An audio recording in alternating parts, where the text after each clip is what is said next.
définit l'énergie mécanique comme la somme de l'énergie cinétique et de l'énergie potentielle. Alors l'énergie cinétique, c'est l'énergie qui est liée à la vitesse. Elle est définie par, son expression mathématique, c'est 1/2 de m fois v carré, m la masse du système et v la vitesse naturellement. Et donc, comme l'énergie cinétique dépend de la vitesse, on peut tout de suite faire la remarque qu'elle dépend du référentiel. Elle dépend du référentiel. Et ça signifie que dans certains référentiels, on peut avoir une énergie cinétique qui s'annule en choisissant le référentiel approprié. Alors l'énergie potentielle, elle ne dépend pas de la vitesse, mais elle dépend de la position. L'énergie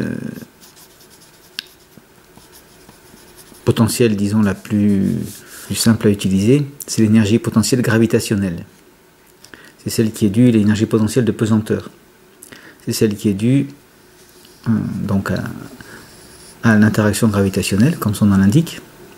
Et si on prend donc l'origine des énergies potentielles au niveau du sol, on a là le sol. Si un objet est à l'altitude z, un objet de masse m à l'altitude z, ici, qu'on appelle parfois h, alors l'énergie potentielle associée, c'est m fois g fois h, ou de manière générale m fois g fois z. Alors là on constate, il faut faire attention que il faut faire attention au sens que l'on choisit pour l'axe des côtes et des ordonnées. Si on avait pris l'axe vers le bas, il aurait fallu changer le signe, bien sûr. Donc il faut faire attention à ce niveau-là. Ça ne dépend pas du référentiel, ça dépend du repère que l'on choisit ici. Et autre type d'énergie potentielle, donc qui dépend de la position, ça c'est celle qui est l'énergie potentielle donc de pesanteur. Il y a aussi l'énergie potentielle élastique. Alors elle, c'est celle qui est liée au ressort. Si on prend un système, un ressort dont la longueur au repos est L0, on choisit un axe X ici, on a une masse lot, c'est au repos. La position ici, on met l'origine.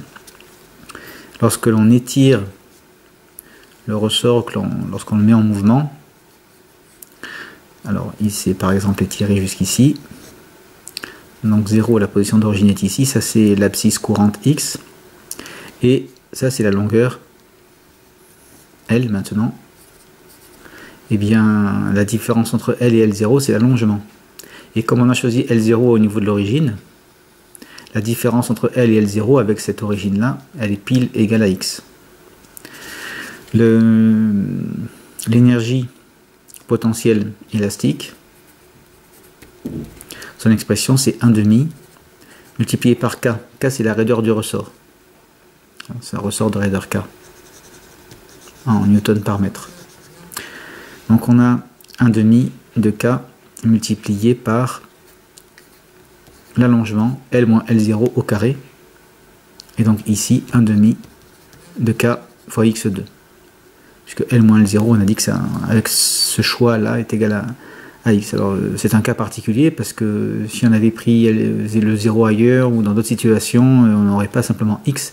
Il faut retenir L moins L0 surtout. Il existe d'autres énergies potentielles comme l'énergie potentielle électrostatique ou d'autres encore, mais là on va pour l'instant se concentrer sur l'énergie potentielle de pesanteur et notamment, quelque chose qui est valable en revanche pour toutes les énergies potentielles, pour toutes les énergies mécaniques que l'on peut définir à partir de ça, c'est que lorsque un corps, un système, n'est soumis qu'à des forces qui proviennent d'énergie potentielle, le poids par exemple venant de l'énergie potentielle de pesanteur, la force élastique venant de l'énergie potentielle élastique, et ainsi de suite, lorsqu'on n'est que dans ce genre de force, lorsqu'un système n'est soumis qu'à ce genre de force, on dit que les forces sont conservatives, on dit qu'on a une situation où le système est conservatif, et on peut écrire la conservation de l'énergie mécanique. C'est-à-dire que lorsque le système évolue d'une situation vers une autre, la variation de l'énergie mécanique, eh bien, elle est nulle entre deux situations. On peut écrire que l'énergie mécanique en A est égale à l'énergie mécanique en B, dans la mesure où, encore une fois, on n'a affaire qu'à des forces conservatives. Alors, qu'est-ce que c'est qu'une force qui ne serait pas conservative? Eh bien, par exemple, la plus connue, ce sont les frottements. Lorsqu'il y a dissipation d'énergie par les frottements, l'énergie mécanique n'est pas conservée. Il y a également, si on prend par exemple une main qui bouge un objet comme ça, la force exercée par la main n'est pas une force conservative, elle ne dérive pas d'une énergie potentielle, elle ne provient pas d'une énergie potentielle. Donc dans le cas où il y a les seules forces qui agissent sont des forces conservatives, on peut écrire entre deux états, entre deux positions du système, entre deux états du système, la conservation d'énergie mécanique. Comme la variation est nulle, ça veut dire que l'énergie mécanique en B moins l'énergie mécanique en A, et la variation donc est nulle, et donc l'énergie mécanique est la même en deux situations différentes. S'il existe des forces non conservatives, l'énergie mécanique n'est plus conservée, et on peut écrire que la variation d'énergie mécanique est égale à la somme des travaux des forces non conservatives qui sont appliquées au système. Alors plaçons-nous dans le cas suivant pour un exemple.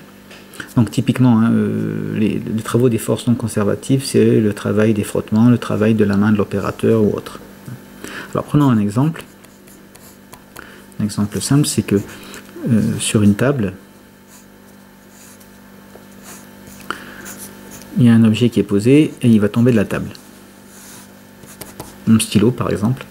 Un stylo de masse M égale 50 grammes.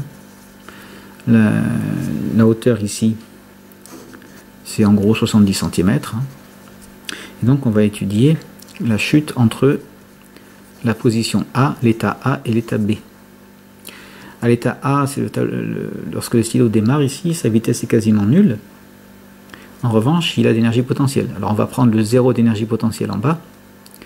On peut prendre l'axe des côtes vers le haut comme ceci, avec un zéro d'énergie potentielle ici.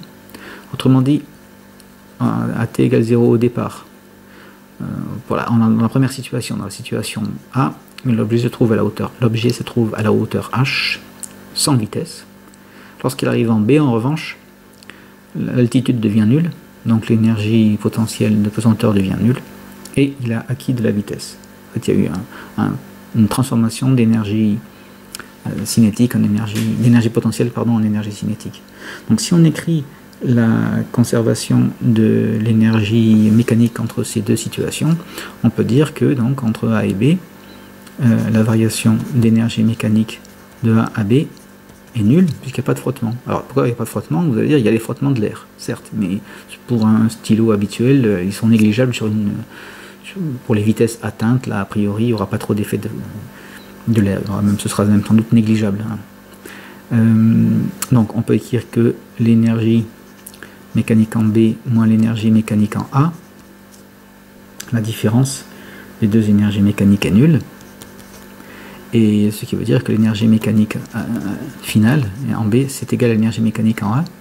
Or l'énergie mécanique en B, qu'est-ce que c'est? C'est l'énergie cinétique en B plus l'énergie potentielle en B l'énergie potentielle de pesanteur en B égale à l'énergie cinétique en A plus l'énergie potentielle de pesanteur en A. On a dit que l'énergie potentielle en B, c'était mg fois z, et zb, c'est 0. Donc l'énergie potentielle en B est nulle. En revanche, en A, c'est l'énergie cinétique qui est nulle, puisque l'objet part avec une vitesse nulle.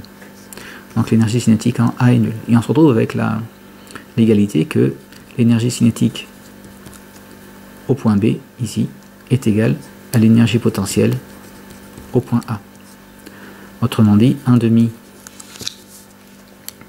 de m fois vb carré égale mg fois za, c'est-à-dire fois h. Et on en tire la vitesse au moment de l'impact au point B, vb, au niveau du sol, égale racine de 2gh. Alors on peut faire l'application numérique, ça nous donne donc en application numérique vb environ 2 fois 9,8 fois, on avait dit pour la hauteur 70 cm, donc attention 0,70 pour être en mètres, il faut respecter unités du système international, ce qui nous amène autour de un peu moins que 4 mètres par seconde, 3,7 mètres par seconde.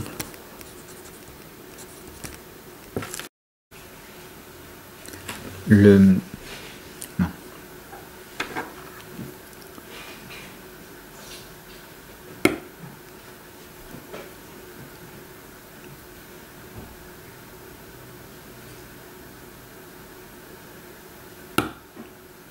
Ce que l'on peut retenir, c'est que lorsqu'en l'absence de force non conservative, lorsque l'énergie mécanique est conservée, il y a un échange entre l'énergie cinétique et l'énergie potentielle.